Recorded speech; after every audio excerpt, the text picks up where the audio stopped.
ಸರ್ಕಾರ ಸರಿಯಾಗಿ ಸಮರ್ಪಕವಾಗಿ ವಿವಿಗಳಿಗೆ ಅನುದಾನ ನೀಡ್ತಾ ಇಲ್ಲ ಅನ್ನುವಂಥ ವಿಚಾರ. ಇದೇ ವಿಚಾರಕ್ಕೆ ಸಂಬಂಧಪಟ್ಟಂತೆ ರಿಪಬ್ಲಿಕ್ ಕನ್ನಡ ಕೂಡ ಈ ಹಿಂದೆ ವರದಿಗಳನ್ನು ಪ್ರಸಾರ ಮಾಡಿತ್ತು. ಈಗ ಮತ್ತೊಂದಷ್ಟು ಸಾಕ್ಷಿಗಳು ಸಿಗ್ತಾ ಇದೆ. ವಿಜಯನಗರ ವಿವಿಗೆ ಆರ್ಥಿಕ ಬಿಕ್ಕಟ್ಟು. ಅಲ್ಲಿ ಪರಿಸ್ಥಿತಿ ಯಾವ ರೀತಿ ಆಗಿದೆ ಅಂತಂದ್ರೆ ಕರೆಂಟ್ ಬಿಲ್ ಕಟ್ಟೋದಕ್ಕೂ ಕೂಡ ಆಗದೇ ಇರುವಂಥ ದುಸ್ಥಿತಿಯಲ್ಲಿದೆ. ಕಳೆದ 3 ತಿಂಗಳಿಂದ 12 ಲಕ್ಷಕ್ಕೂ ಹೆಚ್ಚು ವಿದ್ಯುತ್ ಬಿಲ್ ಅನ್ನ ಬಾಕಿ ಉಳಿಸಿಕೊಂಡಿದ್ದಾರೆ ಅನ್ನುವಂಥ ಮಾಹಿತಿ.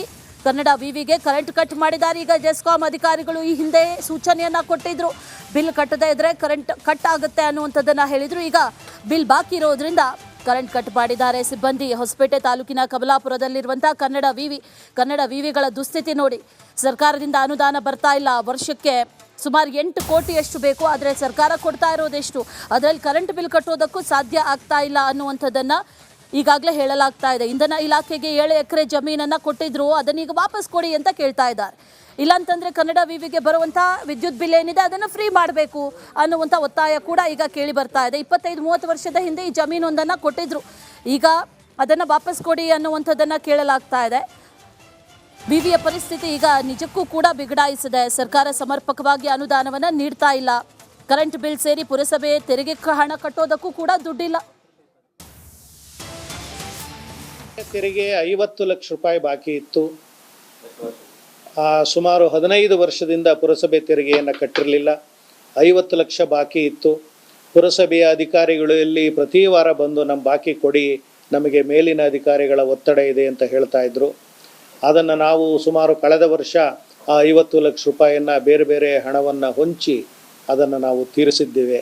ಈಗ 12 ಲಕ್ಷ ರೂಪಾಯಿ ತೆರಿಗೆಯನ್ನು ಕಳೆದ ವರ್ಷದಿಂದ ಮತ್ತೆ ನಾವು ಕಟ್ಟಬೇಕಾಗಿದೆ. ಇಲ್ಲ, ಇನ್ನೂ ನೋಟಿಸ್ ಏನು ಬಂದಿಲ್ಲ.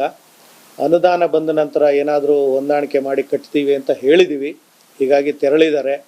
ಆಮೇಲೆ ಕಳೆದ ವಾರ ವಿದ್ಯುತ್ ಇಲಾಖೆಯವರು ಬಂದು ನಾವು 3 ತಿಂಗಳು ವಿದ್ಯುತ್ ಕಟ್ಟಿಲ್ಲ ಬಿಲ್ಲನ್ನು ಅಂತ ಹೇಳಿ ವಿದ್ಯುತ್ತನ್ನು ಕಡಿತಗೊಳಿಸಿದರು. ಆಮೇಲೆ ಈಗ ಮೊನ್ನೆ ಇಲ್ಲಿ ಇಂಧನ ಸಚಿವರು ಶ್ರೀಯುತ ಜಾರ್ಜ್ ಅವರು ಬಂದಾಗ ಅವರ ಗಮನಕ್ಕೆ ತಂದಿದ್ದೀವಿ.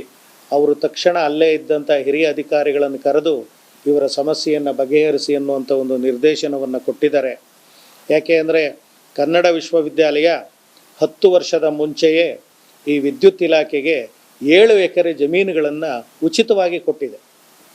ಆಗ ಹಾಕಿದಂಥ ಒಂದು ಕಂಡೀಷನ್ ಏನು ಅಂದರೆ ವಿದ್ಯುತ್ ಇಲಾಖೆಗೆ ನಿರಂತರವಾದಂಥ ವಿದ್ಯುತ್ತನ್ನು ಸರಬರಾಜು ಮಾಡಬೇಕು ವಿಶ್ವವಿದ್ಯಾಲಯಕ್ಕೆ ಅಂತ ಹೇಳಿ ಒಂದು ನಿಯಮವನ್ನು ಹಾಕಿ ಕೊಟ್ಟಿತ್ತು.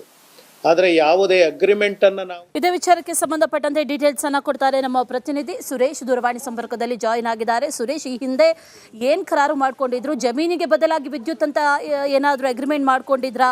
ಒಪ್ಪಂದಗಳೇನಾದರೂ ಇದ್ವಾ? ಈಗ ಬಿಲ್ ಎಷ್ಟು ಬಾಕಿ ಇದೆ? ಸರ್ಕಾರ ಯಾಕೆ ಕೊಡ್ತಾ ಇಲ್ಲ? ವಿವಿ ಅಧಿಕಾರಿಗಳು ಏನು ಹೇಳ್ತಾ ಇದ್ದಾರೆ? ಡೀಟೇಲ್ಸ್ ಏನಿದೆ ಅದ್ರ ಬಗ್ಗೆ?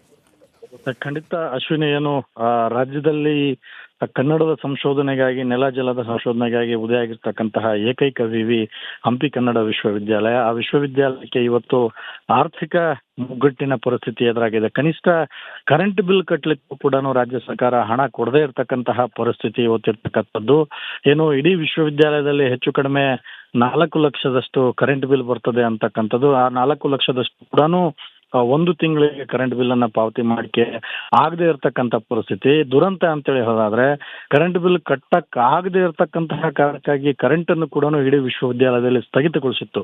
ವಿಶ್ವವಿದ್ಯಾಲಯ ಅಂತ ಹೇಳಿ ಹೇಳಿದ್ರೆ ಸಂಶೋಧನೆಗೆ ಮುನ್ನುಡಿಯನ್ನ ಜೊತೆಗೆ ಇರ್ತಕ್ಕಂಥದ್ದನ್ನ ಸಂಶೋಧನೆಗೆ ಏನು ಶುರು ಮಾಡ್ತದೆ, ಆ ಶುರು ಮಾಡ್ತಕ್ಕಂತಹ ವಿಶ್ವವಿದ್ಯಾಲಯಕ್ಕೆ ಇಂಥ ಕೆಟ್ಟ ಪರಿಸ್ಥಿತಿ ಅಂತೇಳಿ ನಾವು ನೋಡೋದಾದ್ರೆ ನಿಜಕ್ಕೂ ಕೂಡ ಕರೆಂಟ್ ಅನ್ನು ಕೂಡ ಕಟ್ ಮಾಡಿರ್ತಕ್ಕಂಥದ್ದು. ಹೀಗಾಗಿ ರಾಜ್ಯ ಸರ್ಕಾರಕ್ಕೆ ಮತ್ತು ಮೊನ್ನೆ ಅಷ್ಟೇ ಬಂದಂತಹ ಇಂಧನ ಸಚಿವರಿಗೂ ಕೂಡ ವಿಶ್ವವಿದ್ಯಾಲಯದ ವಿಸಿ ಕುಲಪತಿ ಡಾಕ್ಟರ್ ಪರಮಶಿವಮೂರ್ತಿ ಅವರು ಮನವಿಯನ್ನ ಮಾಡಿದ್ದಾರೆ, ನಮ್ಮ ಕರೆಂಟ್ ಬಿಲ್ ಅನ್ನ ಮನ್ನಾ ಮಾಡಿ ಅಂತೇಳಿ. ಇನ್ನೊಂದು ಕಡೆ ವಿಶ್ವವಿದ್ಯಾಲಯದ ಒಳಗಡೆನೆ ಈಗ ಆ ಒಂದು ಟ್ರಾನ್ಸ್ಫಾರ್ಮರ್ ಮತ್ತು ಏನು ಸಂಪೂರ್ಣವಾಗಿ ವಿದ್ಯುತ್ ಪರಿವರ್ತಕ ಘಟಕ ಏನಿದೆ, ವಿದ್ಯುತ್ ಅನ್ನ ಉತ್ಪಾದನೆ ಮಾಡ್ತಕ್ಕಂತಹ ಒಂದು ಕೇಂದ್ರವನ್ನು ಕೂಡ ಜಾಗವನ್ನು ಕೂಡ ಕೊಟ್ಟಿರ್ತಕ್ಕಂಥದ್ದು.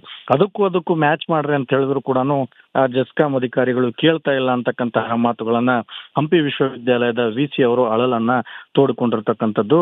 ಎಲ್ಲೋ ಒಂದ್ ಕಡೆ ರಾಜ್ಯ ಸರ್ಕಾರ ಸಂಶೋಧನೆಗೆ ಇರ್ತಕ್ಕಂತಹ ಏಕೈಕ ವಿಶ್ವವಿದ್ಯಾಲಯವನ್ನ ನೆಗ್ಲೆಕ್ಟ್ ಮಾಡ್ತಾ ಇದೆ ಅಂತಕ್ಕಂತಹ ಮಾತುಗಳು ಮೇಲ್ನೋಟಕ್ಕೆ ಕಂಡು ಬರ್ತದೆ. Ashwini. Right Suresh, thank you ಡೀಟೇಲ್ಸ್ಗೆ.